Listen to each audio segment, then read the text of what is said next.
Welcome to the Nerd Cave Newz. I am one of your hosts, Zach Dykes, joined along with Whippy Big Mac Masterson. No exposition? No exposition. Whippy Big Mac Masterson. Mm-hmm. Oh, okay. Whippy. Oh, Whippy Big Mac. I like the name, but no exposition takes major points off of that. Please tell me you did this so I can bash it even more. No, I didn't do this. This was like number 5, like out of all the suggested ones. We've got 61 suggested names. Okay, we need more, okay, because I've used a lot of them. But I went back to the old ones, and I didn't write any of this. This was Davis. Davis came up with Whippy Big Mac Mastersons. Okay. Murdoch. Well, all right, so since you didn't write it, I'm not going to bash it because I do like the name. But points off because there's no exposition. But thinking about it, I'm going to put in an asterisk by it because this may have been put in before we started requiring exposition. It was. Okay, then never mind. We're good. Yeah. We're good. Like, but I still can't put it high because now we're at the exposition rule of thumb. But it is a good name. I will say, Whippy Big Mac Anderson. Good. Masterson, excuse me. Yeah. Now, I was going to, like, totally throw you off. Like, I knew no exposition would throw you off on this, Whippy. I was just going to say, name? I literally was going to just say, and join along with Derek. I was literally just going to do that just to, like... Just make it the most unenthusiastic thing ever. Yep, and join along with Derek. This guy. Yeah, the one with the face. The one that's never known the love of a Vita. I did play the Vita. Didn't play it much, though. Yeah, exactly. You never knew the love of a Vita. I'm living La Vida Loca. This episode is brought to you by our wonderful patrons. You can become part of the ship, part of the exclusive crew by going over to patreon.com/nerdcave, just like our wonderful crew members. The first mate, Brandon Hicks, our helmsman, the conductor, our gunners, Daniel Sanford, Rushing Waters Yoga, Marilyn James, Brittany the Granny B. Harrison, and our deckhand, Martin Sager.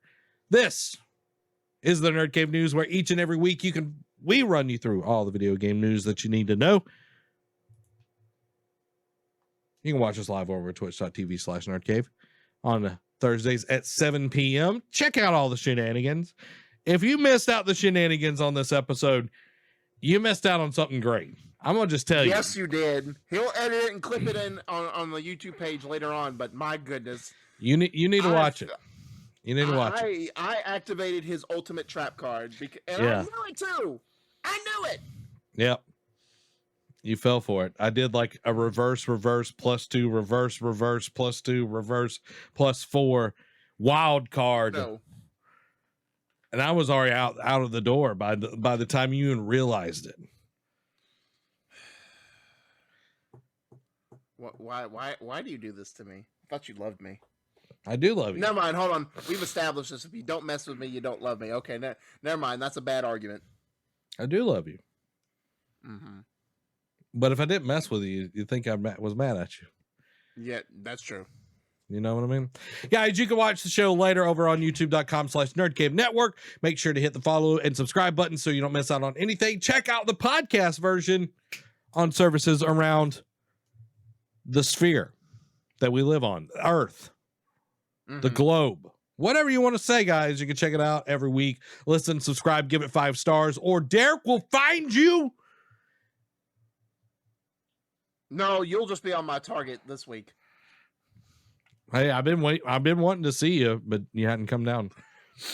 I hadn't come down in like 3 years. Never mind. Yeah, it probably feels like it probably has been that long. I've seen you. But I can't complain. Come down to your neck of the woods. Yeah, I can't complain because like the last time I saw you, you gave me a PS5. You know what I mean? Exactly. You know what I mean? But I can complain because that's part of this. It's part of our relationship. I mean, part of our relationship. Also, that's true. You know what? If I've got to be your Itachi, Derek, if I've got to be the thing that pushes you to become who you're supposed to be, Mhm. You know what I mean? Like if I gotta murder everybody that you love and go Hi.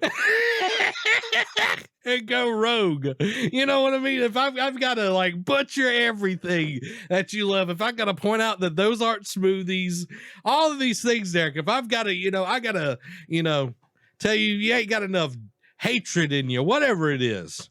You know what I mean? I got to poke you with my two fingers, like over on your head. It's like, not today, Sasuke, not today. I'll do it. I'll do it because I love you. Mm-hmm. Mm-hmm. It's bold of you to think that you're worthy to be up there with Itachi, but to each their own.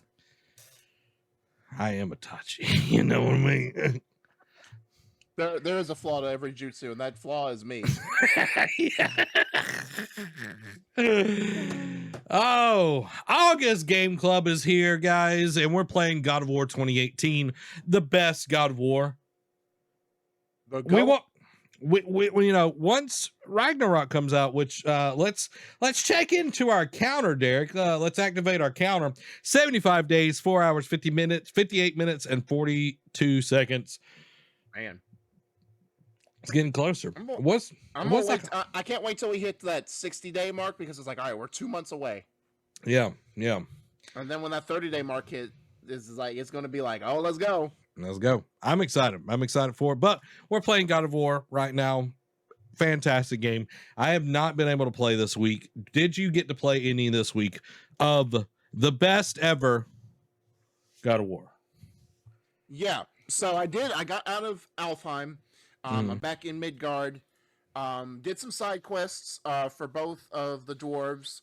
My goodness, when you're first introduced to Brock, the language isn't that bad, but it's like once you come back from Alfheim and he asks a favor of you, he just like pops off like it's just a second language to him, and I'm just like, my gosh, like I forgot that he was this bad. And I also forgot in Alfheim, because there's a person you fight, and Atreus alludes to something that I realized did never get addressed the rest of the game, and I'm like, okay, will this be addressed in Ragnarok? It's just a little thing. He's like, are you sure? And I'm like, oh yeah, that he did bring that up, and I'm like, that never gets addressed the rest of the game. I'm like, I wonder if they will, because God of War, like in the other ones, in the rest of them, because you see, like God of War 2, you meet Zeus, you find out, spoilers, even though it's almost a 2-decade-old game at this point, God of War 2, you find out Zeus is your daddy, and he don't want you, so he sends you to Hades. He got you. He got you like exactly. a fish. And he really does. And then you don't see him for the rest of the game, and then you actually try and get revenge in God of War 3. So I'm just like, all right, they're definitely setting some stuff up, or like teasing some stuff. And maybe it won't. Maybe it's just one of those open-ended things where it's like, and the world may never know. But I'm just like, it's another reason why I'm glad we're replaying through this game, because there's some things that I forgot about or missed, and I'm just like, okay. Or like knowing what I know after beating it, I'm just like, they were teasing it or like hinting at it way back this. Yeah. Which I liked about God of War, that it wasn't just cut and dry each game, that there were through lines from one game to the next that made it really, really interesting and made you want to play all 3 games. So I'm really, really excited about that. Dan just said that he beat it yesterday. Beating the main story yesterday of God of War. The second time. With all due respect, Dan, because I know you plow through games. I'm not surprised. Yeah. Which this is the second time through the game and everything. So Nate says God of War Ragnarok, it's going to be delayed.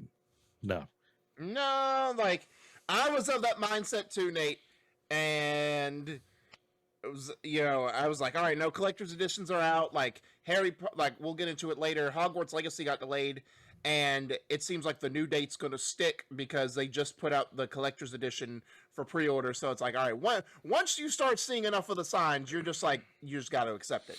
Yeah, you got to accept the inevitable. You know what I mean? Like, I am inevitable. Yeah. And I am Iron Man. Well, he died too. As long as I take you with me, it's okay. You know, I'll go on a road trip with you anytime. I'll go anytime. But yeah, I'm really looking forward to getting more into God of War. I love that game. The first time you meet Brock, he's dropping some language too. Like, don't even fool yourself. Like, he's over here like it's like, oh my god. No, he is dropping it, but like when you come back from Alfheim, it's like even every more. other word is like that. Yeah, it's even more. So I am loving God of War. Murdoch is still on the fence on it. That's okay. Murdoch. Yeah, I mean, not everything is for everyone, and that's okay. Like that, even though he said that's debatable, I'm like, I should have put an asterisk. To me, it's the GOAT. You know what I mean? It is. You gotta be careful in that day and age, because now in a world of plenty of options, or too many options, there's something for everybody, and everyone has different opinions, and that's okay as long as they're not hateful. Yeah, like I love the original trilogy. I think 3 was probably the strongest of the original by far. Just because like the camera stopped being so tanky. It wasn't as like, it felt more fluid as it went on and everything. But yeah, Ascension, the best ever. Just especially like Troll.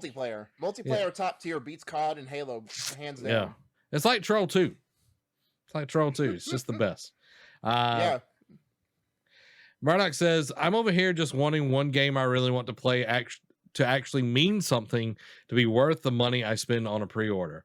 I'm sure I know which one you're talking about. You're talking about Skull and Bones. You mean Dust and Bones? Yeah. So, and then he follows that up with the last 2 games I wanted to ended up not being good at launch or after. And I could see one of them being Battlefield, but what was the other one? Yeah, 2042 and Extraction. Oh yeah. He was really big on Rainbow Six Extraction. That was right. Yeah. So hopefully it'll be good. Like, I want everybody's games to be good. We try to temper people's expectations. That's kind of like how this show is, because we've had games that have come out that we've been super hyped on, and then it's like heart-wrenching. It's like, why does this stink so bad? What is this trash? Yeah, like Ascension. Yes. What was I gonna say, because I know we haven't really talked about it that much. I know we talked about it like when it was like first announced, and then it got delayed, and we never really talked about it again. But I had my skepticism going into Saints Row launch, because I even was on the fence. I was like, do I want to get into this like reboot, because I never really got into the original set of games, and something told me no. And the reviews came out, and they were like mediocre to bad. I'm like, glad I saved my $60 on this game. Yeah, like everybody's been dogging on it, so like I kind of felt like it was going to be bad. So, you know, well, it's like when they tried to like, when their whole shtick was like, yeah, they would have trailers talking about the world or whatever, but it's like, oh, make your own boss, and then it's like, create your gang, and like that was all their trailers were leading up to launch. I'm like, oh, so you're about the character creation and not about making an interesting story or world. Got it. Your game's not going to be that great. Yep, it's just Crackdown 3 all over again. Well, at least Saints Row has substance compared to Crackdown 3. Yeah, true. So hopefully everybody's games that will be coming out will be good, and the ones that weren't will get fixed, so they will be good. I'm still hoping that Cyberpunk will make the epic journey back to the top of Olympus, just like the prodigal son will return. Hopefully, because you know we saw No Man's Sky do it. Hopefully Cyberpunk will do it. Saints Row will not. I will just tell you that. 100%. I mean, I'm just saying, just throwing this out here. We haven't heard a peep out of Cyberpunk since I think maybe the beginning of the year, when they talked about their roadmap and like they had to push some stuff. Like the next gen versions came out, and that's been it. Yeah. So they've kept keeping their heads down phase. So hopefully, because I know they got some DLC that they want to throw out there, and I think I think the multiplayer got scrapped. Yeah, I did. Yeah, so they got some story DLC in the works. So maybe when they come back, it'll be ballin'. We'll see. Hopefully so. But guys, that is not what we're talking about tonight. None of that was what we were talking about tonight. So I'm going to admonish Derek. I'm going to admonish Derek real quick. Admonished. You've been admonished, okay? What is that? I don't know. Okay, I mean, I'll go with it.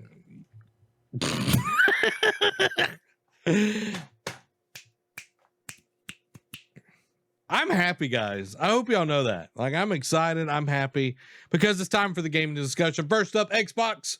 Phil Spencer expects to see few platform exclusives in the future. So the executive commented that multi-format games was healthier in the long run for the video games industry compared to exclusive titles, which he says are, quote, something we're just going to see less and less of.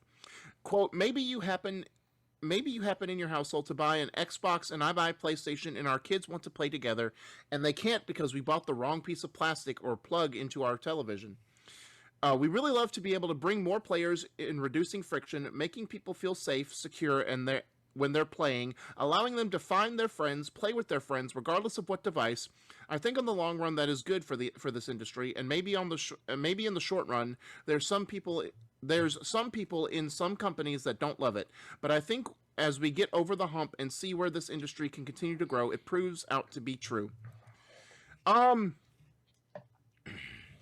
think a better way to phrase this, like, because I do think he has a point. And we've talked about it before. I think a better way to phrase this is like seeing only platform centric games, like only on Xbox, only on PlayStation. Like, and I don't think he even means like, oh, like Halo's going to come to PlayStation or Uncharted's going to come to Xbox or whatever, or Mario's going to come multi-platform. You know what I mean? If we're throwing Nintendo in there. I think he's talking about like more like what, because Xbox, we kept talking about they're the early adopters, and Phil's has been the spearhead of this mindset of like, look, we don't care where you play these games, as long as you get to play and enjoy these games, and we, what he doesn't want to include in there, but it's like as long as we make money at the end of the day off these, we're good. We can continue to make games that you all want to play no matter where you're playing them. I think he's more talking about the PC side, is like because PlayStation has been now. Has jumped into the pool with the other kids. Nintendo's still the random outcast that it's like, oh, we'll take our toys and go home and stay over here in this corner. But PlayStation, we've seen like they're now like we saw stuff like Death Stranding, which was like a mid-tier exclusive. Jump the gun to PC. That was the first one, but then when they put like Uncharted. God of War was a huge one, the 2018 version, and now Spider-Man most recently has been on there, and it's done gangbusters. I think that's what we're seeing now, because we've already seen, because he's talking about like, oh, if I buy one and my friend buys another one, we're kind of locked in. But now we're starting to see those barriers break down, at least in the third-party community, with multiplayer games with cross-platform play. Now, single player, obviously you can't play that across any console, but we're seeing that streamed like with remote play on PlayStation and with cloud streaming on Xbox. So we're starting to see more and more barriers being broken. But so I don't know if he's necessarily saying that he wants, like, I think Phil wouldn't care if Halo went to PlayStation as long as that means he gets to make money off of it. But I think he's more taking like, well, PlayStation, I think he's more insinuating like PlayStation and Nintendo. Now, I think Nintendo will be the last bastion to ever go multi-plat. Like, I don't ever see Nintendo properties. I don't. At least in our lifetime, going to PC. Like, no, it took because they tried their hand on mobile. Now, granted, you can make an argument that they were a little too rigid and too like close to the vest with putting some properties on mobile, and they kept it from being a bigger success than it was. But they tried and they didn't stick long with it, so they're just like, we'll just keep it on our system and we're good. Yeah, well, Fire Emblem did gangbusters of money, and still is making a ton of money on mobile. But to your point, like we saw Death Stranding go to PC. But we just saw Death Stranding get added to Game Pass. Yep, this Tuesday. So that's huge, seeing that sort of property be put on Game Pass. That follows, like, again, the MLB, the show, is a totally different kind of situation than the Death Stranding. Different set of corporate overlords that we're seeing that, But I think what we're seeing here is this progression of more people getting to play together. Crossplay was a huge issue for a long time. We saw Xbox be the first to really push that with PC and everything. PlayStation didn't want to do it. Nintendo's never going to do it. But PlayStation was really pressured, and then we saw PlayStation and PC, and then finally we saw PlayStation being able to play with Xbox as well. And that was because of enormous pressure by the gamers and other people, because it was like, in the long run, this will make you money. Exclusives, this is my take on this, is still the way to make money. Regardless, if you're selling a service, it is the way to make money. Why do people subscribe to Netflix, Stranger Things, Umbrella Academy, and then the few other things that get on that service? That is the reason. It is not because, oh, well, they have, all the Nickelodeon stuff. Okay, well, I can turn on Nickelodeon if I have that, or I can get Paramount Plus, or I can do the exclusives are the things that people go there for.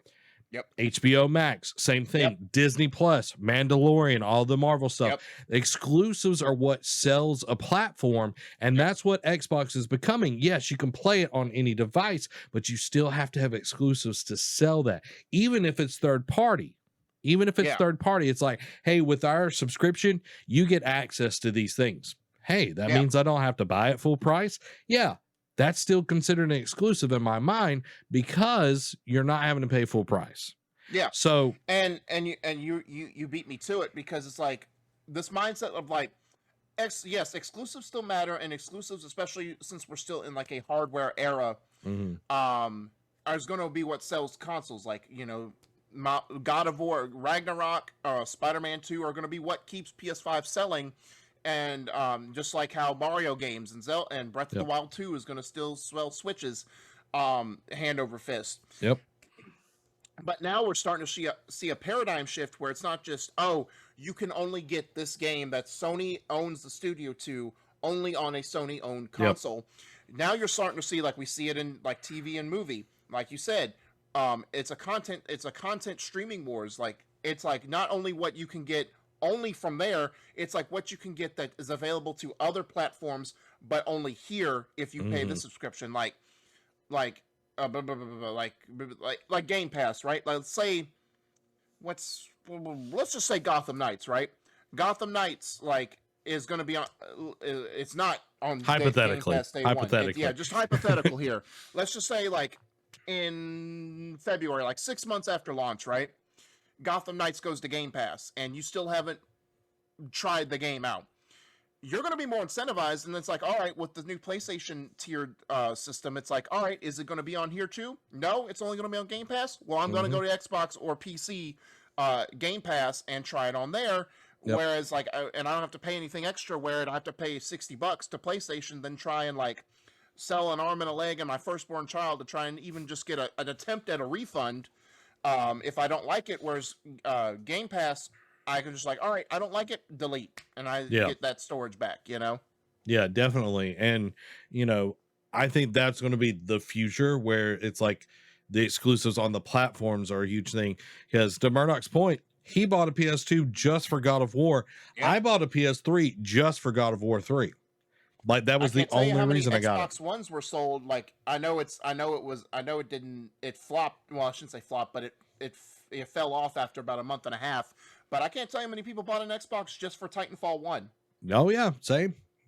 So, and exclusives are just going to take a different form. I think that's all it's going to be. It's not going to be just necessarily sell a console in the long run. In 10 years, I think we're still going to see hardware, but I think we're going to see other alternatives to the hardware, because Xbox is really pushing that forefront, which I am excited about, seeing that TVs are getting integrated with this, seeing that we can play stuff on our phones, or we can play directly on our computers instead of buying another machine. Like, I've got a computer here that I'm not buying a new Xbox. I'm just playing stuff on my PC, and that's it. And that's huge. That's huge. Well, let's move on, Derek. Let's move to the big topic of tonight, and that is Gamescom opening night live. We got a bunch of announcements here. We're going to kind of hit a few of these. We might talk a little bit more in depth on these. We got some trailers as well. So first up, Everywhere announced from ex-Rockstar developer. The open world game aims to blend thrilling gameplay, creativity, adventure, and discovery in a multi-world gaming experience. Sounds like a bunch of word salad. Yeah, right. I'm not saying it's like those big talking points from a Ubisoft E3 conference, you know. Yeah. But the biggest keyword is ex Rockstar developers, you know. So it's like, all right, they know how to build open worlds. They know how to make good side quests and good content in their games. So now I thought it was like Everywhere, Everything Everywhere All at Once, that movie or whatever. So I saw Everywhere. I'm like, are they making a game out of this? But no, it's just a game called Everywhere. I didn't really see any trailers on it.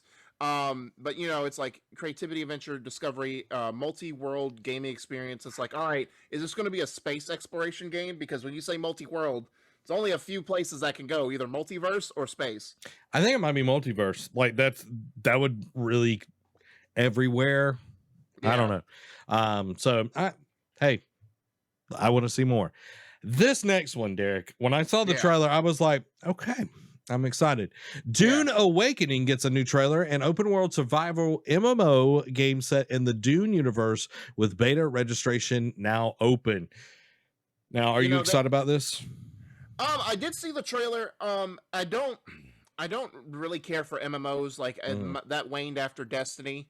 Hit. I'm just like, all right, I just can't devote time to this. Yeah, it looks cool. Like I have yet to see the Part 1 Dune movie. I didn't even see the originals. Yeah, me too. Oh yeah, I figured. But I kind of want to see since they're now making like a gaming universe revolving around this world, which seems really interesting. Like it's like Mad Max, but more futuristic and space type of thing. Because they had that like not a mobile game, but it was an RTS game called Spice Wars, which, you know, when they announced Dune, I think everyone, like, it was hot off the heels of the movie from last year, and everyone lost their mind. It's like, oh, it's an RTS game, and everyone's like, okay, not our cup of tea. But I think this is going to be more up people's alley. I don't know if I'm going to hit the beta registration. Like, I might, if depending on when the dates are, but I don't know. The MMO thing turns me off, but it looks cool. Yeah, I'm excited about it. The movie, Derek, you need to watch it. It's great. The pairing of the soundtrack as part of the sound design and the ship sounds is absolutely amazing. They did a really good job of telling a very complex story in the movie. The MMO, I'm really curious how they're going to work this. Are you choosing what faction you're going to be? The Harkonnens? Are you part of the Bezi Generak? Like, are you like what? Where are you going to be? The Space Clan? Like all of these kind of stuff. There's so much there. There's a lot of political intrigue. There's a lot of depth that can go in this. Or are you just locked into Dune, like the planet? Like, are you locked into the sand planet and everything? So there's a lot to really kind of unearth there. So I'm definitely I didn't even know they had a beta registration. So I'm gonna put my name in the hat, hopefully get it. And if I get it, we'll be playing it on stream. So I'm excited about that. But let's move to number 3. Sony reveals the DualSense Edge for PlayStation 5. And we've got us a little fancy trailer. You know what I mean? Like one of those things that they show. Now the video trailer on our end on Discord went away, so you have to reshare it with me. Okay, well, I'll reshare it, Derek. I'll you know what they say, sharing is caring. Yes. It can be fun. There we go. All right. Fire away, sir. All right, let's get us over there. There we go. Y'all seeing behind the scenes, not really. All right, here we go.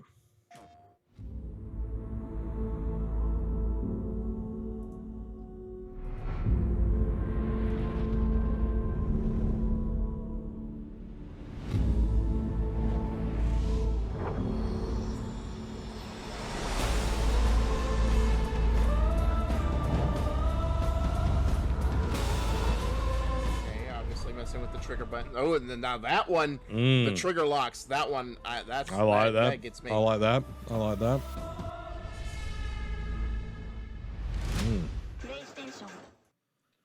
Okay. Um, Okay.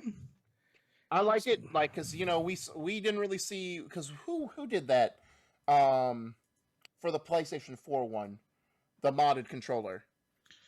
Scump. Yeah, yeah, Scuff, because Scuff. Yeah, there we go. they did one, they did 1.0, then it had some technical issues, so they did a recall, redid like a 2.0 version, and then we never saw it again. Now, of course, COVID hit and whatnot, so it kind of made production just like abysmal.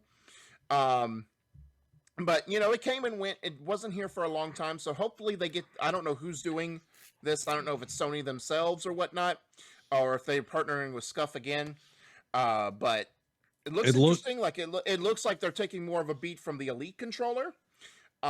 With some of their things, not all of it, because I think the Elite controller still has more features or does some features better than, especially the Scuff for PS4 did. But it'll look intriguing. Now that price point is going to be also intriguing, because if it's like $250, I'm out.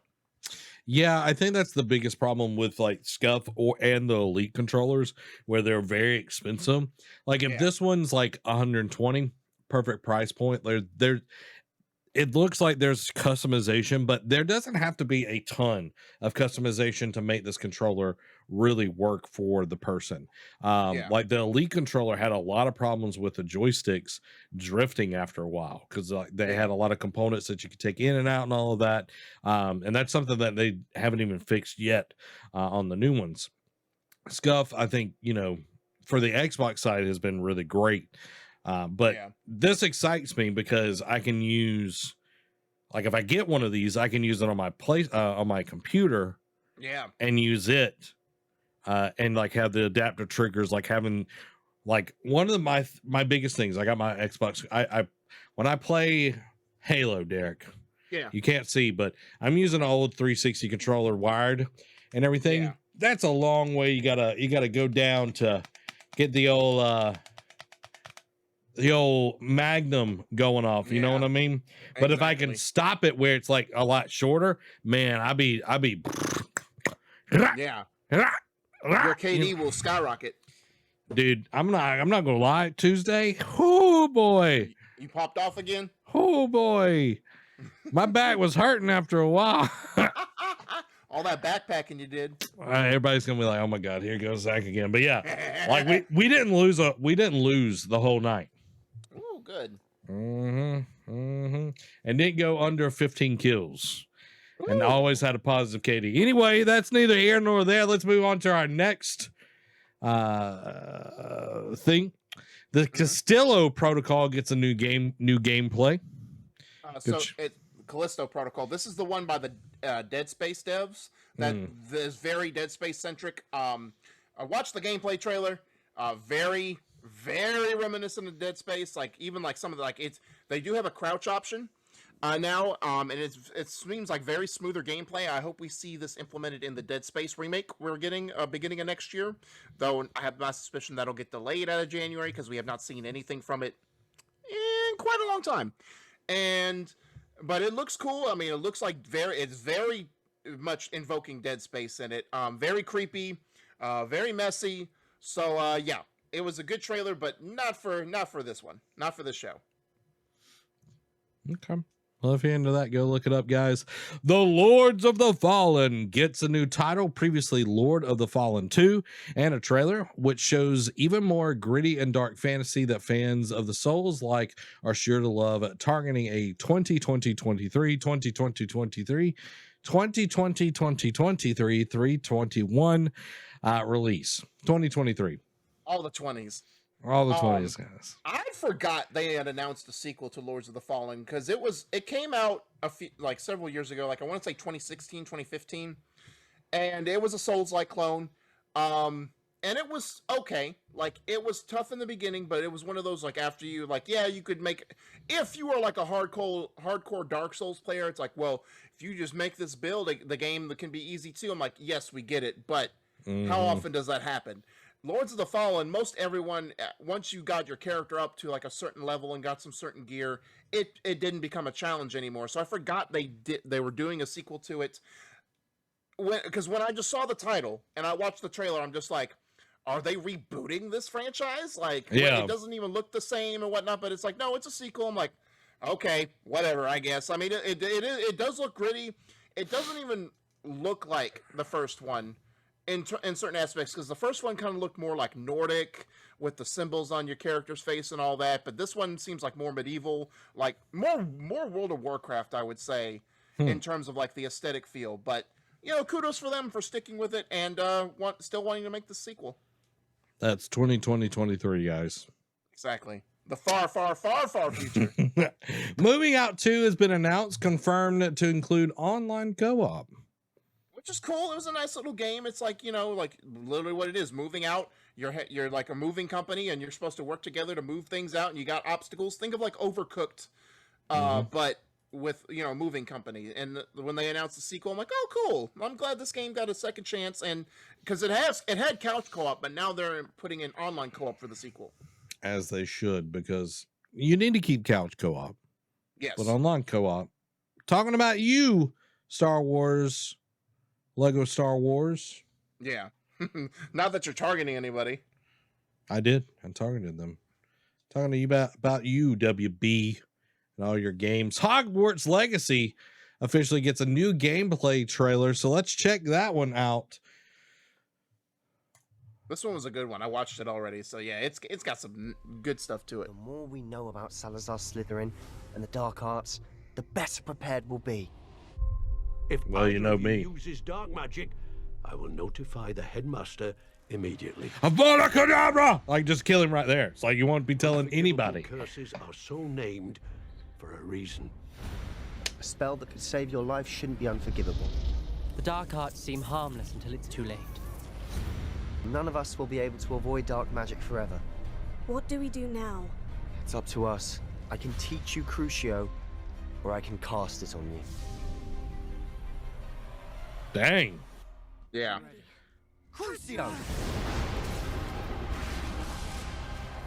You've made your choice. The Zambiz. Them Draugr Right. everywhere.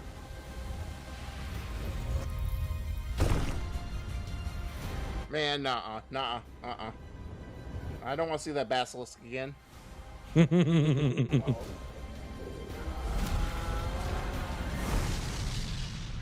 What Troll. the two of you done?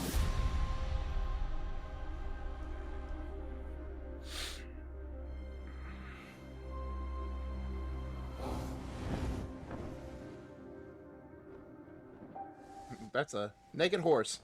Or a naked hippogriff. Okay, so we can pre-order and get the Thestral amount, Dark Arts cosmetic set, Dark Arts battle arena, all those good things. 72 hour early access. That's crazy. Yeah. I'm just gonna call it right now, Derek. Yeah. Do you think I'm gonna be a good or bad wizard? Considering your history with Star Wars, you're going to be a bad wizard. For sure. No, Like- bad is, you know, subject. It's so good to be bad. Exactly. You know what I mean? It's like you're giving me the choice. I'm gonna take it. So I wonder because this is a story trailer, right? Because, you know, up until this point, we had just seen like the history of like the beginnings of Hogwarts, you know, and they're doing this now that they're throwing this in. Do you think this is going to be more of like a sideline and a side quest type of thing, or do you think this is going to be part of the main story? Because this is going to be an interesting take if it's part of the main story.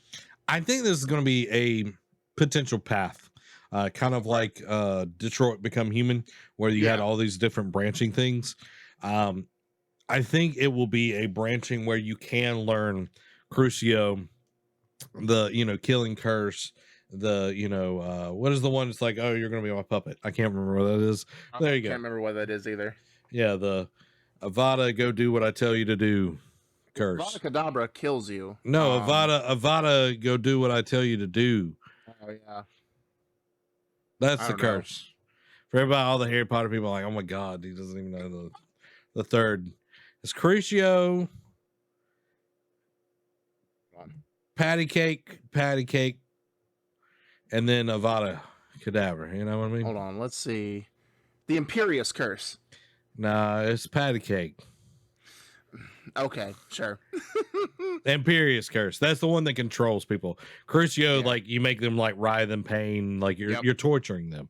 Yep. That's that one. So I'm excited. So February I'm just 10th. gonna- It's a good birthday I'm gonna present. I'm gonna throw this out here. Just pie in the sky, I probably will gain no traction because I'm not you when it comes to predictions. Mm-hmm. Seeing this trailer, Mm-hmm. if this becomes a main storyline, like let's just it has to be part of the main storyline because if it's like a branching narrative, it's more of like a what if type of thing. It's not going to be like, hardcore truth. If this becomes part of the main storyline, and you do become a Dark Wizard, I predict you're going to be one of the founders of the Death Eaters. So, But this is like whether that's true or not, we'll find out February 10th. Yeah. But this is like way in the future. I mean, way in the past. Yeah. Right? Yeah. But the were the Death Eaters before Voldemort? I can't remember. I know they were around the time of Voldemort, Yeah. but I can't remember if they were. I don't know if it's like a Quarter Owls thing. You know what I mean? Yeah. Well, we'll go to the Shire and we'll figure it all out, guys. We'll figure it all out. New Tales from the Borderlands officially revealed. Trailer shows plenty of the classic comedy that fans of the original Telltale series liked and was releasing October 21st. Is it this year? Yeah. Jeez. I know. It just gets announced. It's one of those surprise, and it's here. But literally 2 months out. I mean, it's been leaked and teased here and there, but I mean, like, it's an official, like, 2 months and now surprise, which is coming out the same day as another game that we'll get into here later on in the doc. But I saw the trailer. It is funny. It is got that slapstick comedy. I mean, it's got the Borderlands comedy for sure, but like it's got that thing of like where it focuses on a band of characters, like Tales of the Borderlands, like not archetype tropes like the traditional Borderlands games are. It's got a story to it. It has no tie-ins with the original Tales of the Borderlands. The only thing that I question is what the gameplay style will be because it was spoilers for Gamescom, obviously. It was a lot of CG, not a lot of gameplay in this conference. And this was sounds like an Xbox conference. Yeah. Oh god. Anyway, I don't know if it's going to be because while it is tied into Tales from the Borderlands, and I don't remember if Telltale is assigned to this or not because they're doing the Expanse game on the Expanse TV series. I don't know what gameplay style, if it's going to have the point and click adventure or if it's going to be more like free action. I don't know. That's the only thing I question is what the gameplay style is going to be. You know, but good for them for bringing this series back. Yeah, if it's going to be in the Telltale style and everything, it's going to be that point and click. Like they're not going to break that. You know, it might work better. It might actually run. But which I liked Tales from the Borderlands. I never finished it, but it was hilarious. Like I remember laughing my butt off playing that game. The few chapters that I did play, I need to go back and just redo it all because it was a ton of fun. But you know, that'll never happen. Moving on, Dying Light 2's first major expansion, Bloody Ties. You can find them over in the men's section. DLC has been announced for October 13th. Yeah, I saw it. It's their first story expansion for Dying Light 2. I keep forgetting that game came out literally the day I got hired at Publix. And I haven't even played through Dying Light 1. I need to. Maybe that'll be a Game Club game down the road. I don't know. We'll see. No.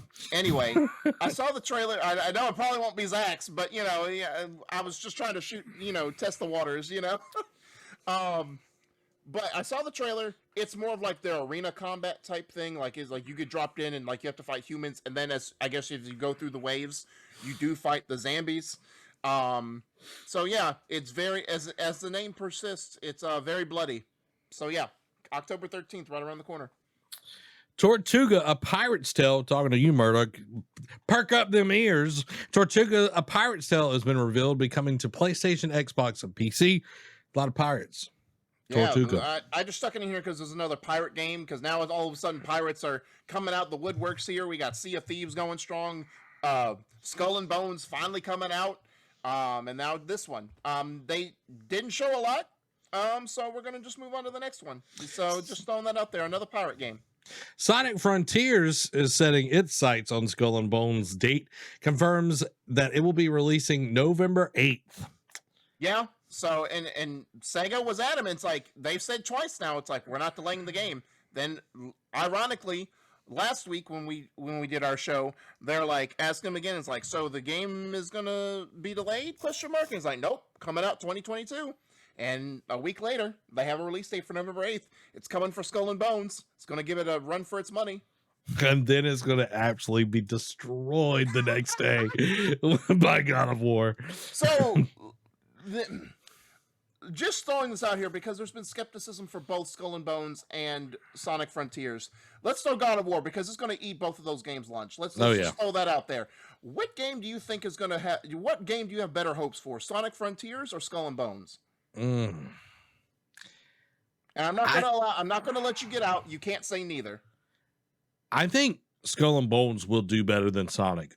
The reason why Sonic has had so many bad games that their fan base is not as stable. It's not like a Mario game where it's very stable. It sells well.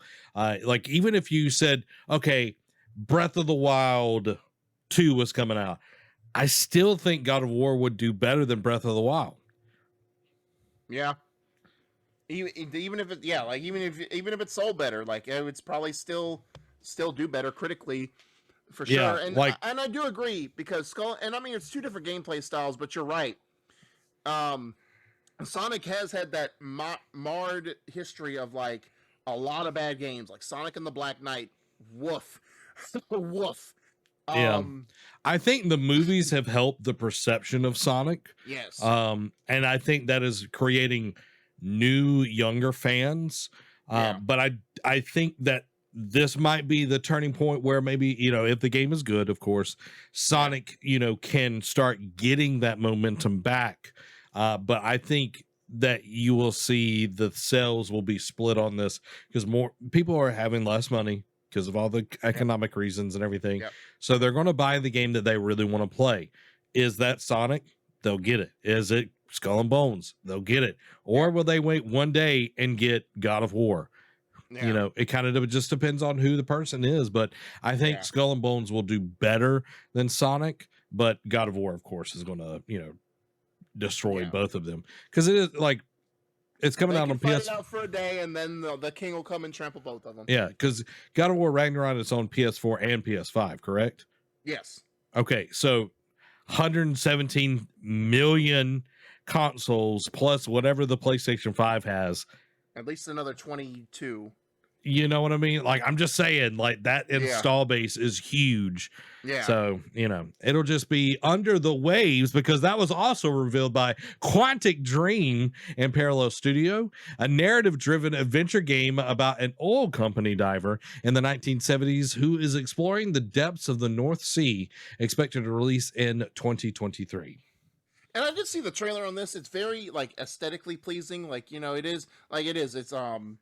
It is heavy on the story, and I was surprised Quantic Dream because they already announced their Star Wars game at Game Awards, and granted, it's like at this point a decade away. It's probably I wouldn't be surprised. It's probably not wrong to say it's a decade away, but it's surprising that they would already announce another game, and it's a year out. Now, granted, they are in collabing with this other studio. Yeah. But it seems like they're going more back to their roots of like narrative-driven games. I wonder if it's going to be like point-and-click adventure, choice-based stuff, or if it's just going to be like heavy on the narrative with like limited action. Yeah, like for me, I haven't seen the trailer for this. I like Quantic Dream games. I like story-driven games. A good art style. I'm a sucker for those. Yeah. Derek, would you say this is a Zach game? Like, would you? Probably so because I think unless they do another trailer where it's like serious stuff like people's heads getting chopped off, like I think it'll be a definite Zach game that you can stream. Okay. Murdoch says people upset they in the news after staff issues. What are you talking about, Willis? Are you talking about Quantic? Are they overworking people? Is that what you're talking about?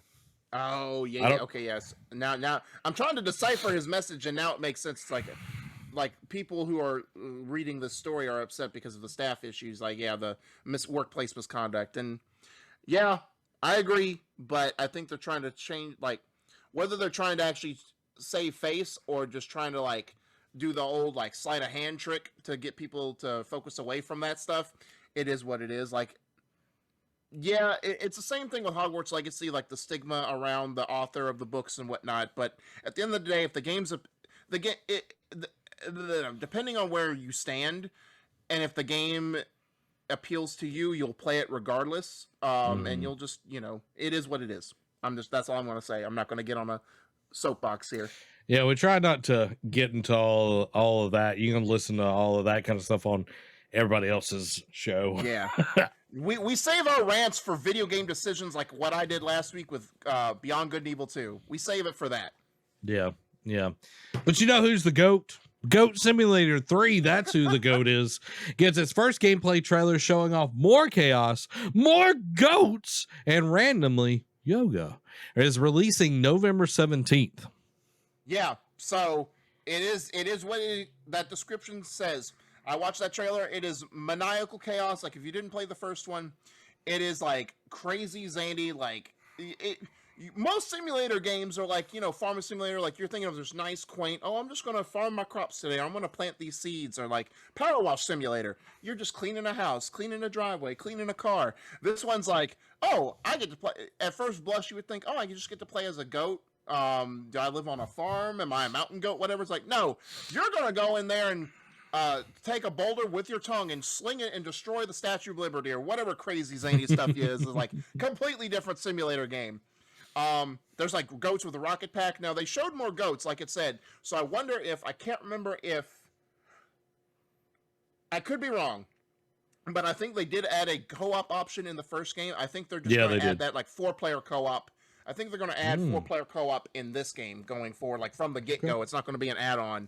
So, they didn't say that, but you could discern from the trailer that's that. So yeah, it's more Goat Simulator, but ranked up, cranked up to 10. Cranked up to 10. Now, Derek, we're gonna do fast on these next hits until we get to our next trailer and everything. So we'll go. I'll do one, you do the next one. So I'll do number 7, you do number 8. Okay, I'll do randoms, you do evens. Return to Monkey Island gets a September 19th release date, aka International Talk Like a Pirate Day.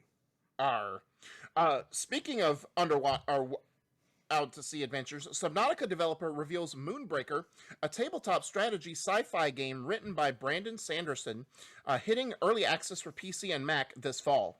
Lies, I tell you. Lies of P is a Souls-like set in a dark Belle Epoque.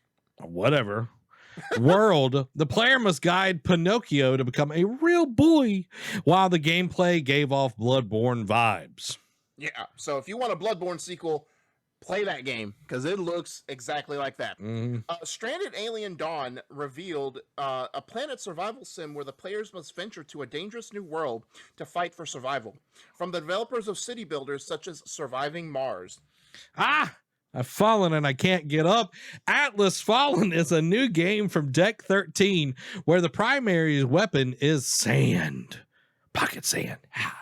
The trailer showed 2 warriors fighting monster hunter-style beasts using shape-shifting weapons made of sand and sand-based abilities. Anakin would hate this. Yes. Did watch the trailer for that one. Really intrigued by this game. Genshin Impact trailer shares first look at Sumaru region along with new characters and powers. Are you high on life? Because High of Life trailer reveals incredibly insulting weapons. You're beautiful. The Expanse gets new trailer and release window of summer 2023. It's done by Telltale. Watched like a little dev thing, and it is you could definitely tell it's a gameplay. It's a Telltale style-esque gameplay. Killer clowns from outer space, based on the movie. It's becoming an asymmetrical multiplayer game because those do so well. This 3 versus 7 title will arrive for PC via Steam, PS5, PS4, Xbox Series X and S, Xbox One in early 2023. Because, you know, 1, we don't have enough of those. 2, let's base it on something no one really understands or knows. Killer Clowns from Outer Space, you know, because Friday the 13th wasn't, you know, did pretty well for a little while, you know, Predator, you know, but hey, let's get something that no one even knows. Next, though, we have Troll 2, the game. Right. We're reaching the bottom of the barrel at this point, you know, for 80s properties. Did you know Evolve is coming back? Excuse me? Yeah, Evolve is coming back. Like they've relaunched the servers. Anyway, what? I digress. Yeah. Anyway. Age of Empires 4 Ottomans and Malayans announced Malians will focus on wit and strategy to outmaneuver the enemy, while the Ottomans have access to powerful weaponry, including fortress wall-destroying cannons.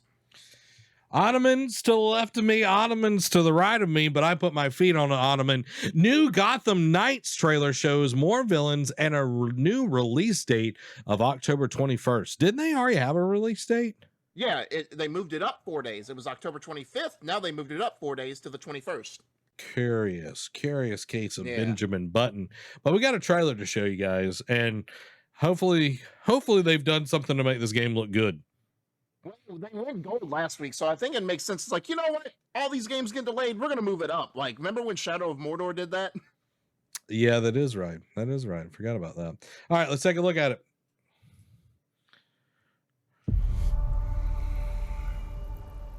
Jim Gordon never gave up on anything. That's why Gotham City is still here. It's why I'm still here. And I've known for a while now that someday, like him... You think that's Renee Montoya? Yeah, I think so. That accent, I think, gives it away. I've seen plenty of criminals in my career, but... Nope, Professor Pig could have prepared me for this. I'm glad they're bringing back Mr. Freeze. Yeah. And there's Harley. Well, if it isn't Brat Girl. Gotham City is at her weakest. There's blood in the water. And the sharks are circling. Clayface. They're all making their move. Play Mr. nice. Freeze. But we aren't going to give up. A storm has risen over Gotham. Nothing can stop it.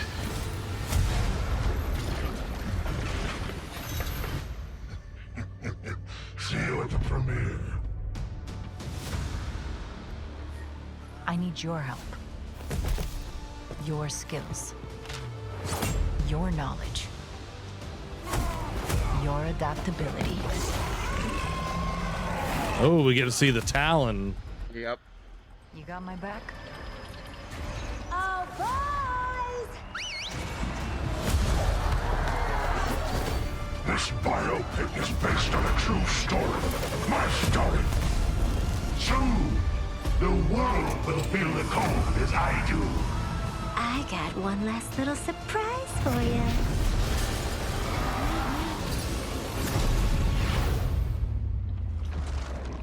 Come to watch the show, Red Hood. Nah, I'm just here to kick your ass.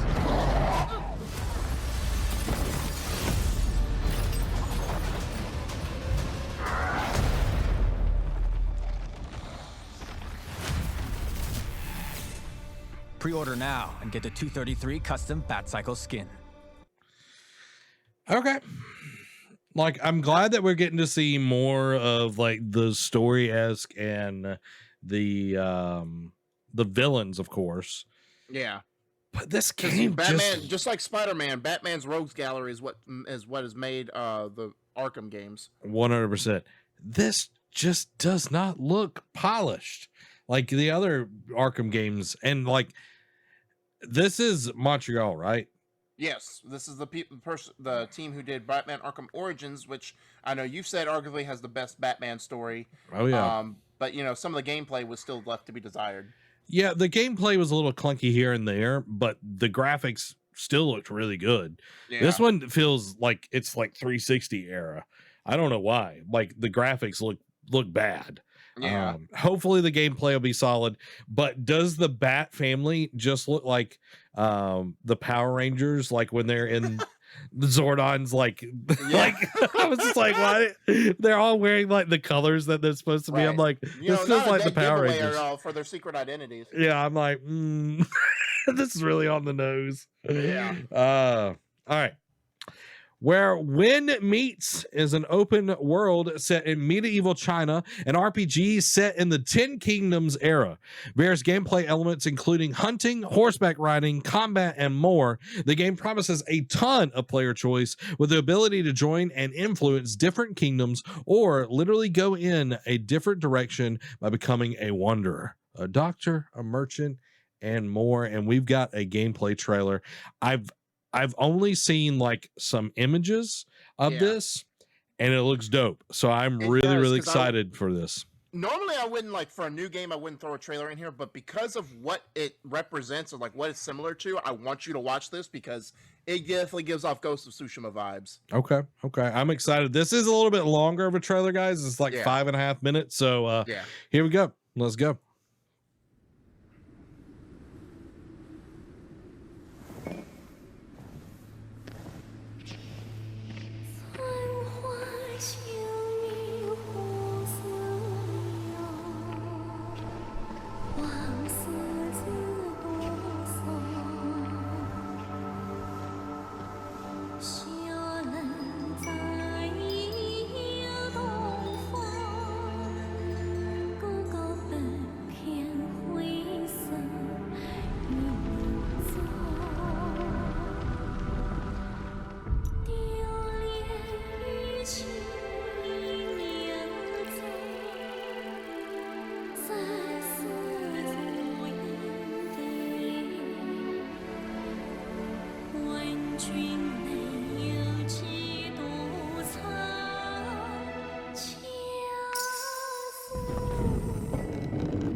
Somebody died. I'm supposed to play with fire. Yep.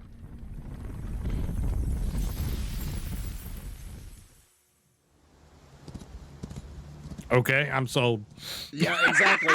That scene there, I'm like, Just Ghost of Tsushima? I'm like, I'm sold. Oh man. Okay.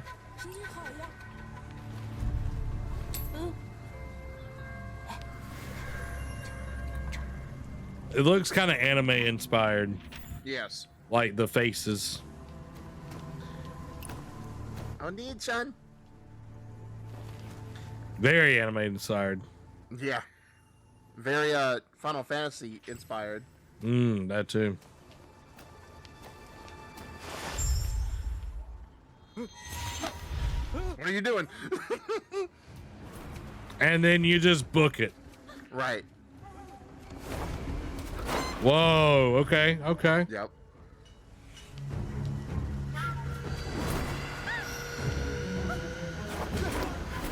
Dude. Yeah. Okay. Oh.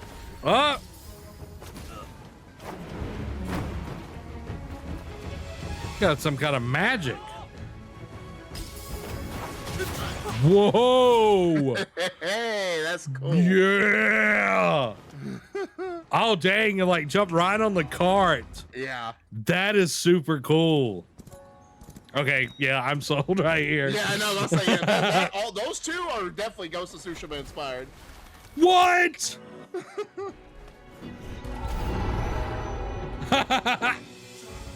It's like, no, mine's bigger.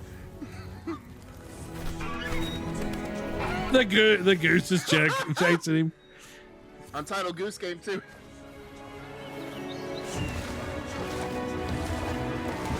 Wow, so beautiful.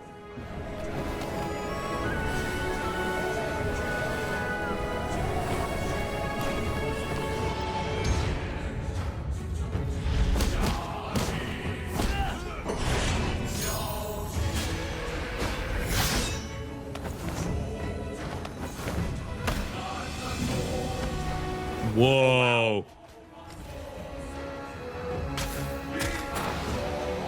What? Running? Oh my! This is like Crouching Tiger, Hidden Dragon kind of stuff. I love it.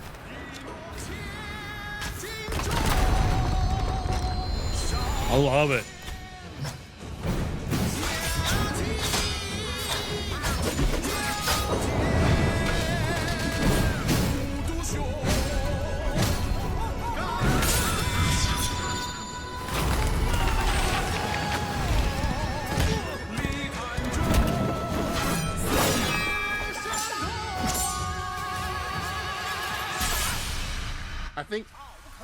Dan, I think you're thinking of Black Myth Wukong. That's some Jinjutsu. Right. Infinite Tsukuyomi? Yeah. Spencer with that moon. Yeah. Dude. Yeah. So that's the villain or a villain. Oh, man. Yeah.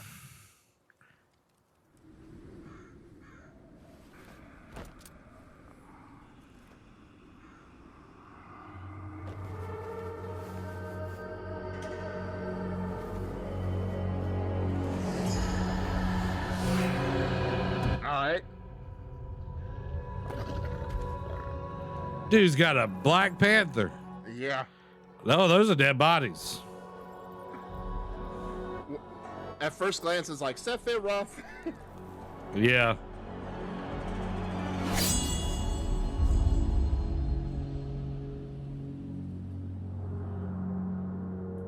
Ooh, man. Oh, man. I told you you'd like it, bro. That was exciting. Like, I haven't been excited for a game in a while. Just see like a new game, seeing a trailer like that. Yeah. Oh, dude. That. Yeah. That hit all the right notes for you, I feel like. Yeah. That was. Especially some of them, like, horseback scenes where, like, you're riding into some of, like, that beautiful scene. Yeah. Like, I saw that first shot where he's riding up the hill. I'm just like, that's Ghost of Tsushima to a T, and I know that's what he's going to go for. Yeah, like I like that it's not 100% like Ghost, but it's like it has Ghost inspiration, and then it feels like that style, like, you know, Crouching Tiger, Hidden Dragon, where it's like that kung fu movie where it's like they do a lot more mystical stuff and everything. Right. Like it's like the perfect pairing of both of those, because there's a lot of times those games like get too in the weeds. Like, I feel like this is going to be a good mix of everything. So, I cannot wait for it. But, Derek, we've got more, so go ahead with the next one. So, Warhammer 40k Darktide receives new trailer showing the customization options ahead of its November 30th release for PC, with an Xbox release, quote, shortly after.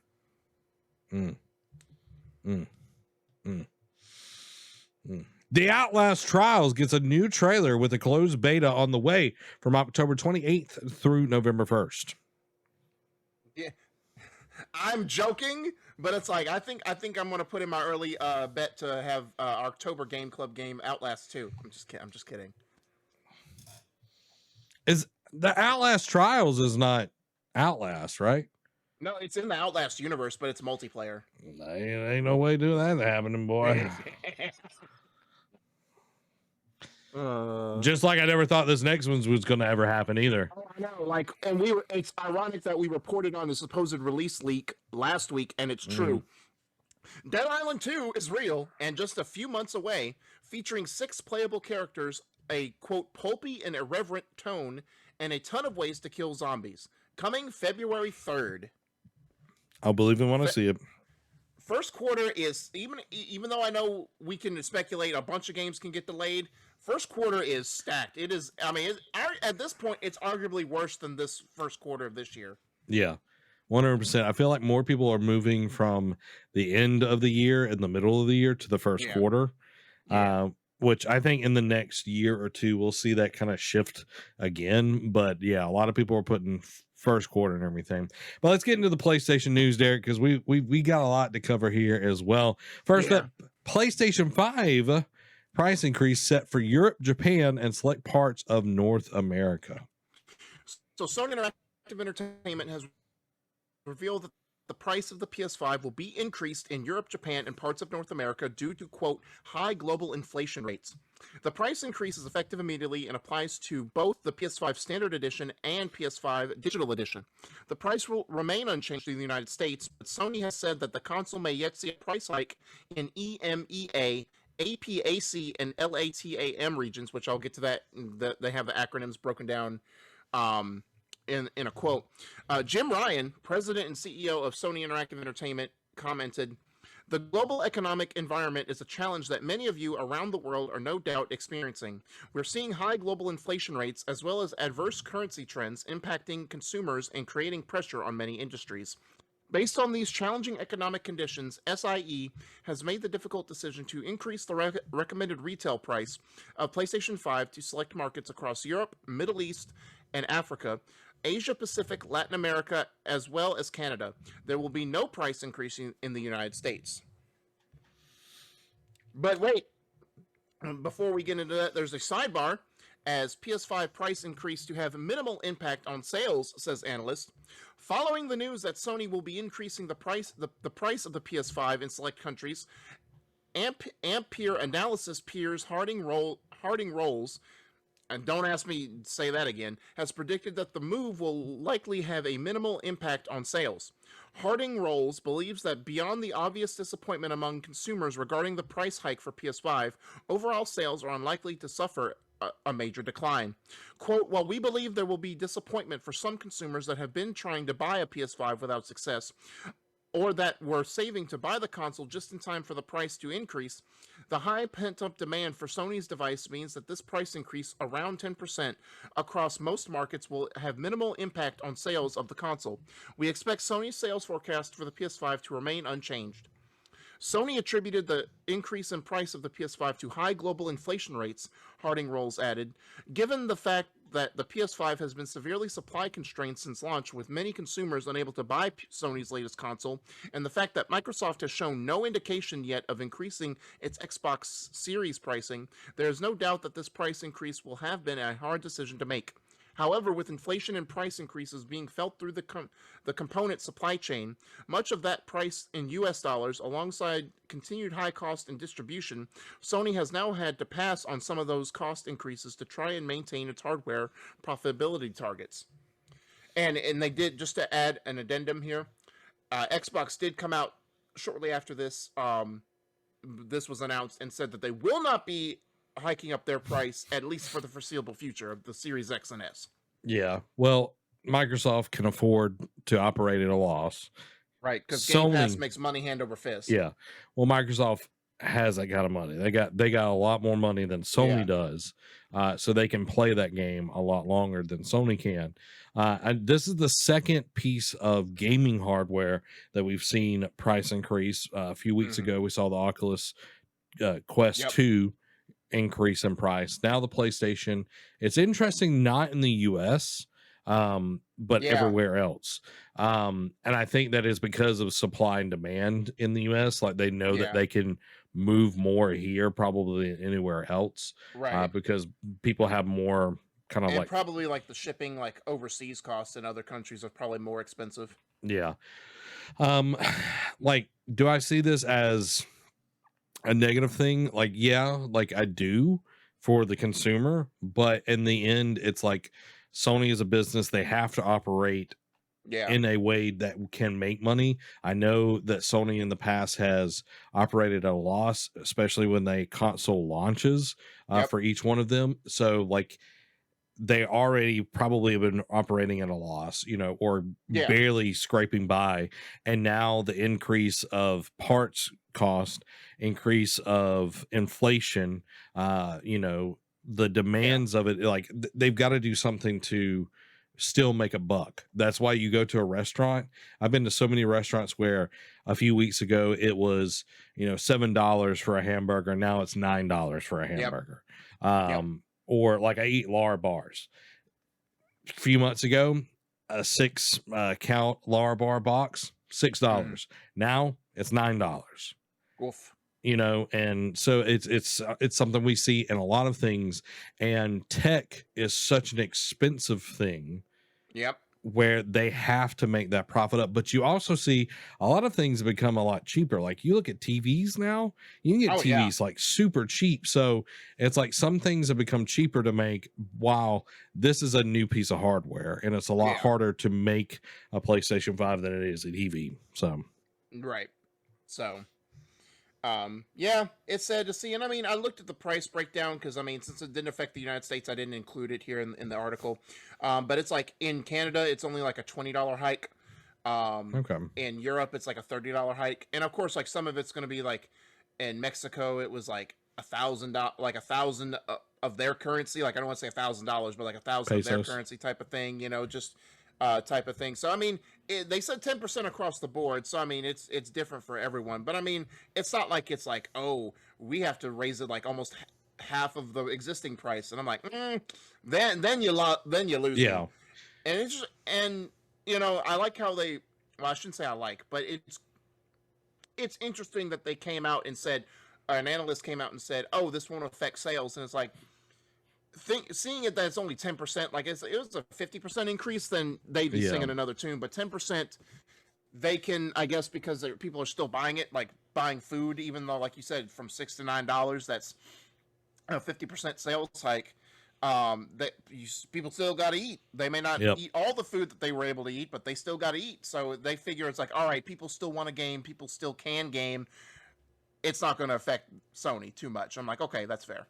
Yeah, and I think, you know, looking like we've said it so many times, if you're a gamer, there are a lot of ways. Like if you can't afford a PS5, you know, I couldn't afford a PS5. I had Derek give me one. I didn't hold a gun to his head or anything.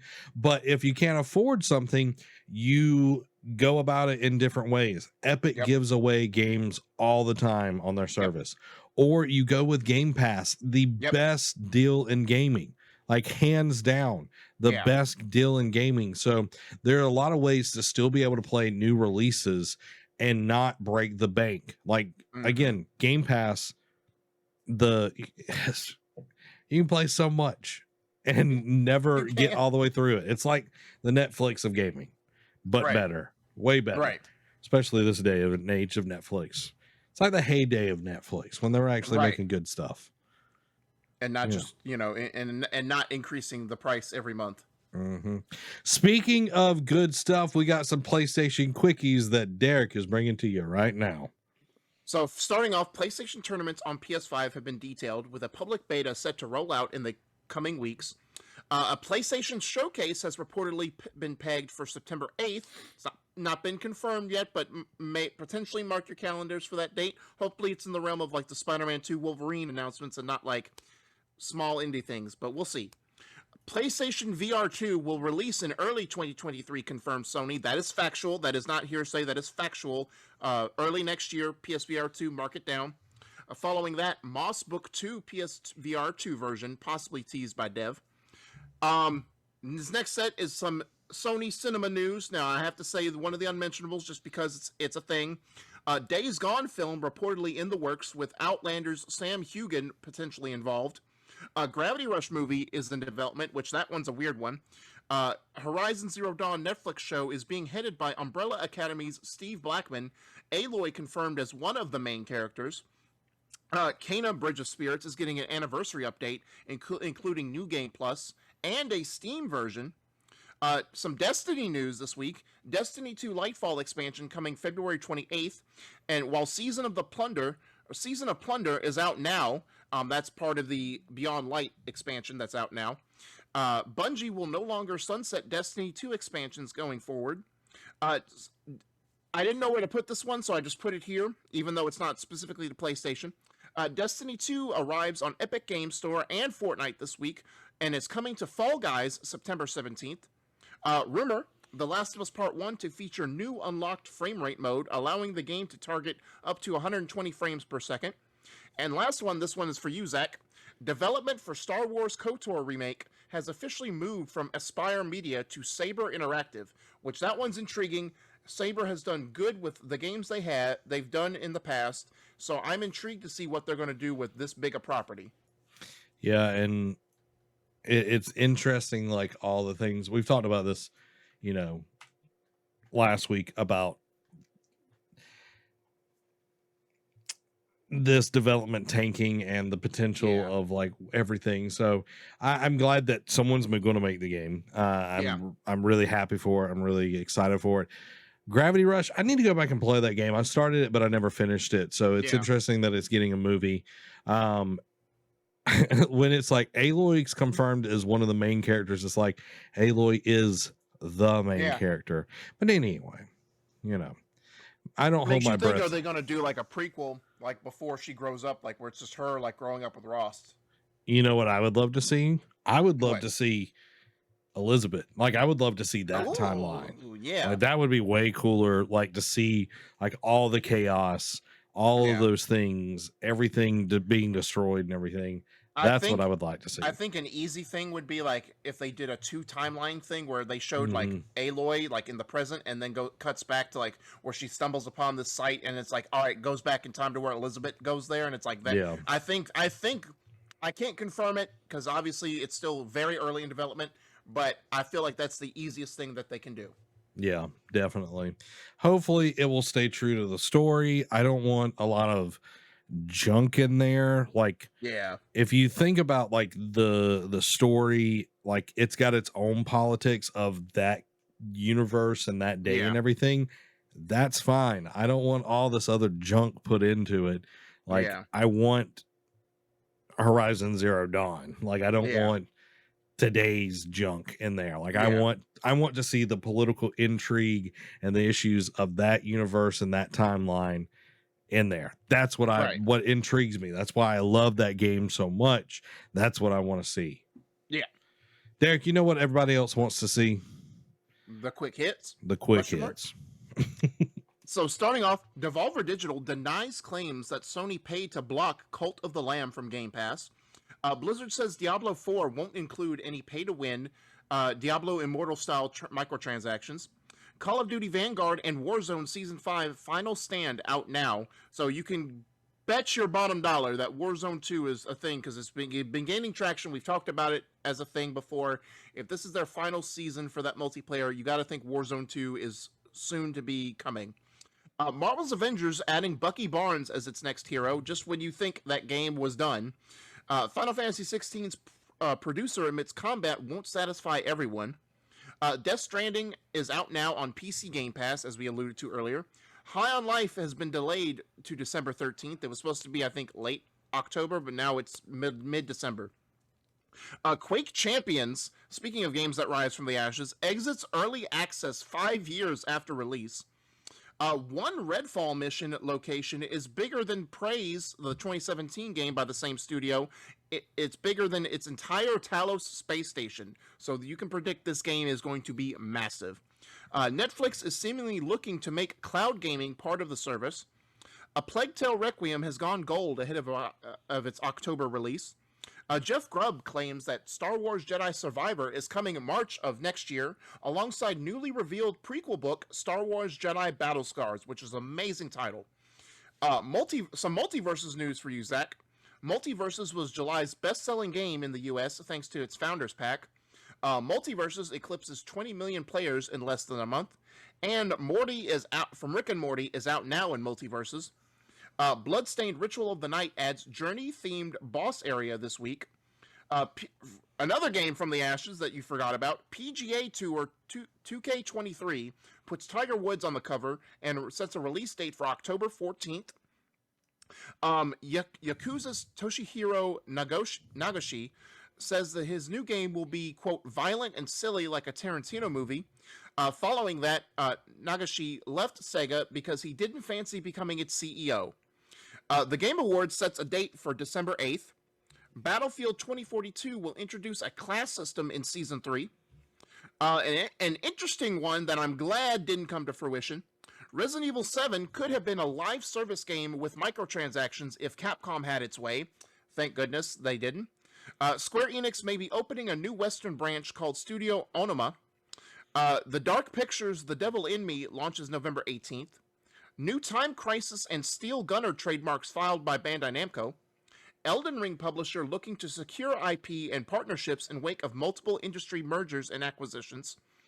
After a 7-month shutdown, Dark Souls 3 servers are online again, with Dark Souls 1 and 2 to follow shortly. And lastly, Obsidian's Pentiment gets a November 15th release. A lot of stuff. A lot of stuff. Yep. You know, when you really don't want to be the CEO, that you quit.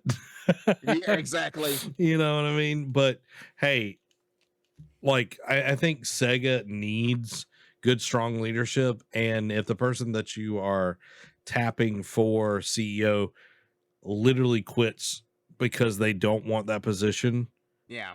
that says a lot. That says a lot. What game did they make? They made like a really big game. This guy, Yakuza. oh yeah. There we go. That's yeah, him. Yeah. Yeah. It was literally the line before that. There you go. You're good. There you go. You know. Who's Phil Collins, Derek? Who's Phil Collins? Dan had an interesting comment talking about the Horizon show. It might be between the first and second games or after the second. It just feels weird to have that dual timeline with Aloy not knowing about Elizabeth yet. Well, I'm not saying like the dual timeline thing, like they could just show it because the past, like the past stuff, like went in the first game while she's digging it and finding out more about the past because she's trying to find out more about her lineage is so crucial. Like, even though we don't see it on screen, like we see it in like holograms for the most part, it's so integral that I think it would be done justice in a TV movie format to actually show like actual, like instead of just getting audio descriptions or like hearing it like play out like and not seeing it visually, to have that happen. Like I would like to see what kind of budget they could work with to bring that stuff to life, you know, and just see, because we see like it's like old buildings covered by vegetation and forests and whatnot. It's interesting to see like how that would be recreated back in that time period with like a Netflix budget. What was Ferris's name? Ted Ferris. Oh, no, Ted Farrow. Ted Farrow. They're gonna have to find a big jerk to play him. Yeah. Big old jerk. I'm trying to think who I don't know who would play him, like Giancarlo Esposito. No, what is his name? Homelander, the dude that plays Homelander. I didn't watch Homelander, so I don't know who you're talking about. No, it's from The Boys. Anthony Starr. Oh. Like apparently he's like I've never watched The Boys either, but I've seen enough like videos and clips of him to know that he's very like big jerk energy. So yeah, that I think I'd agree with you on that one. Yeah, I think he would be a good Ted Farrow. 100%. Yeah. And guys, you know what you would be? Awesome. Because you are awesome. Yes, exactly. You've stayed with us through the whole thing. We've went through the desert on a horse with no name. Felt good to be out of the rain. That's a throwback. You bringing the throwbacks out tonight, sir. You know me. You know me. Guys, we hope that you enjoyed the show. Make sure to hit the like, share, subscribe, all those good things. Follow if you're over on the Twitcher Roonies, and make sure to check out the podcast version.